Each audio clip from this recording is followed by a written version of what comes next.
Yeah, we come now to Christopher Stobes, President of IFMU. You got now all you need from the policymakers. Now we are waiting the voice and opinion of the sector on direction. Thank you, Marco.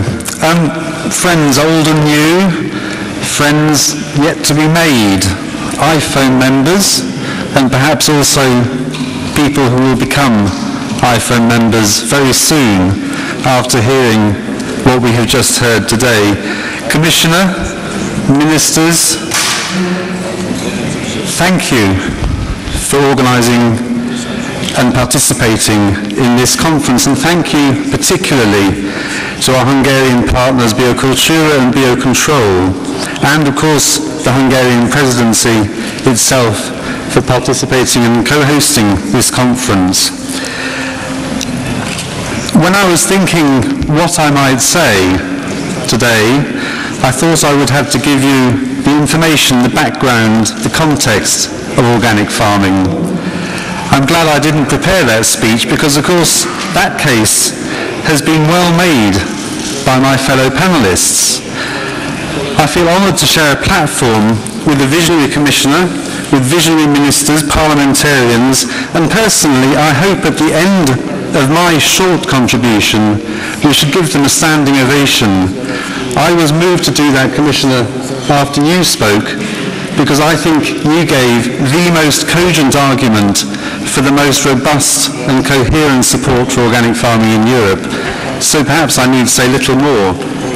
But if we're talking about mainstream sustainability, in my view, the proof that we have successfully mainstreamed sustainability is in the high level of participation we have in this Congress today.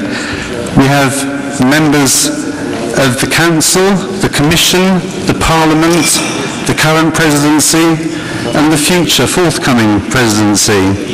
All of those people have taken the time after the informal council meeting to come here to the iPhone EU Group Congress.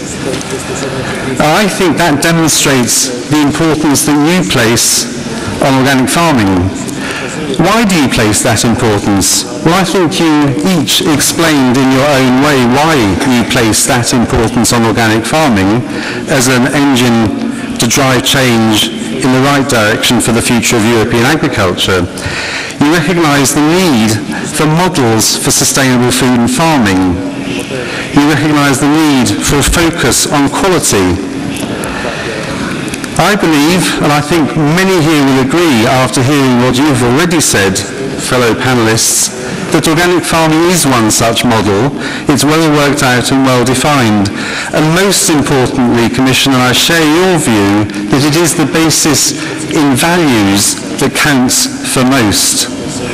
I think we need to communicate effectively those values because it is only through enabling willing consumers and willing citizens on our road of the importance of the values that we hold dear of protecting animals, of looking after good food, of ensuring that the environment is maintained and biodiversity protected.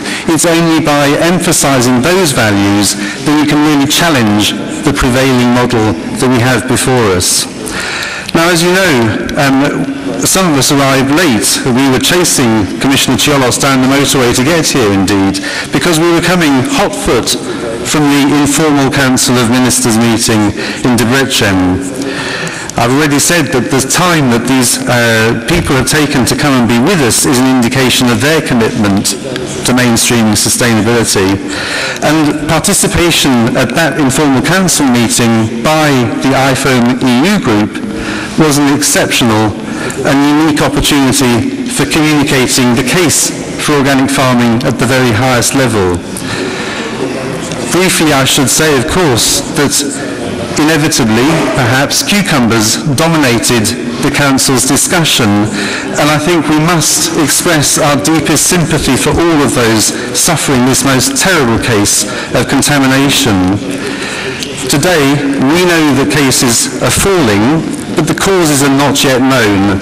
And of course, we, along with everybody, will address the causes as soon as we know what they are. Fortunately, the authorities are working together, and we need full transparency as we begin to understand the root causes of this dreadful case.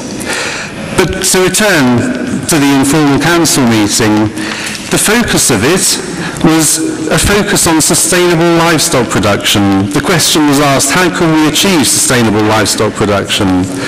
Well, I think many of us here, advocates of organic farming, understand the key features of sustainability, and they're good and illustrative of the ways in which we must seek to mainstream sustainability in the future.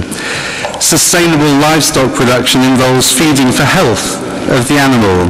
It involves an understanding and an expression of the importance of ethics and values to ensure animal welfare through good husbandry. We know that the issue of breeding is important, and we know that the environment must be protected. So just to go a little bit more into the detail of each of those, because of course you can unpack the ways of mainstreaming sustainability in any particular productive sector, and we have not time to go into every one, but let's reflect, since this was the Council's focus, let's reflect on sustainable livestock production. So if we're feeding livestock for health, we're not dependent on large quantities of imported feed, which exert a devastating global footprint. We're looking at livestock diets that are suited to the physiology of the animal. We exclude genetic modification for reasons of ethics and also on the basis of the precautionary principle. Recent evidence has come to light of the survival of GM-derived toxins in animals. So the bland assurances from the genetically modified industry cannot be accepted as sufficient reassurance for our future protection.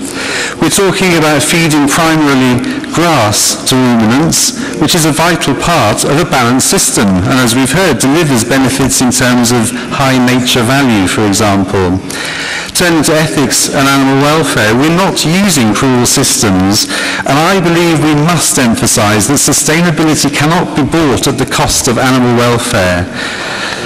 For breeding, we're thinking of maintaining the diversity of breeds which are able to perform well on forage or in free-range systems. And of course, that is directly in opposition to the idea, which is abhorrent, I think, to everyone present, of cloning as a way of increasing so-called productivity. And finally, environmental protection through enabling systems that enhance biodiversity, limit pollution, and protect against climate change are all essential. So all of these reasons, and they apply equally in other sectors as well, demonstrate the way in which organic farming should be promoted as the most obvious method for promoting sustainability. Not perhaps the only one, but it clearly is able to meet the requirements and is a useful model. Production-orientated solutions are clearly not enough. We must focus on sufficiency of production, not the excess that we currently see. Hence, consumption issues must be addressed. I'm sure many of you will be familiar with the recent report from the Scientific Committee on Agricultural Research, SCAR. This has promoted and reinforced the idea that agroecological approaches are essential for the future of effective and sustainable farming systems, and it highlights not only production-orientated approaches but also the concept of sufficiency. So clearly, turning to consistent policies to shape this future, CAP is clearly at the heart of it. Sustainability, I'm sure we all agree, and has been ably expressed by our Commissioner, sustainability must be built into the whole of CAP. But I think it's important that it isn't only expressed in specific measures buried in Pillar 2. It must be brought to the fore throughout the entire policy.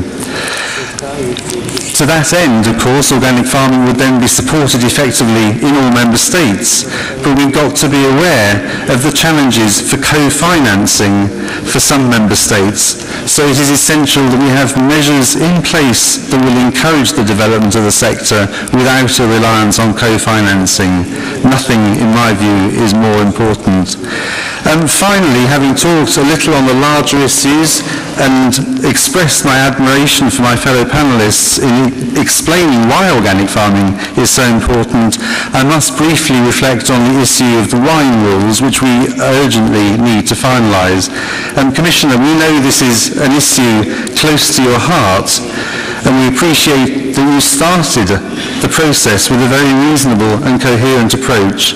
I make this commitment here today to offer to help find a solution which is agreeable to all Member States, and I am able to give my personal guarantee, Commissioner, that the iPhone EU Group and all our members will give you our full support. So I hope we can look forward to resolving that detail in the bigger context of reformed common agricultural policy for the future. And now I would really like to propose that we give Commissioner and the Ministers a standing ovation for what they've done.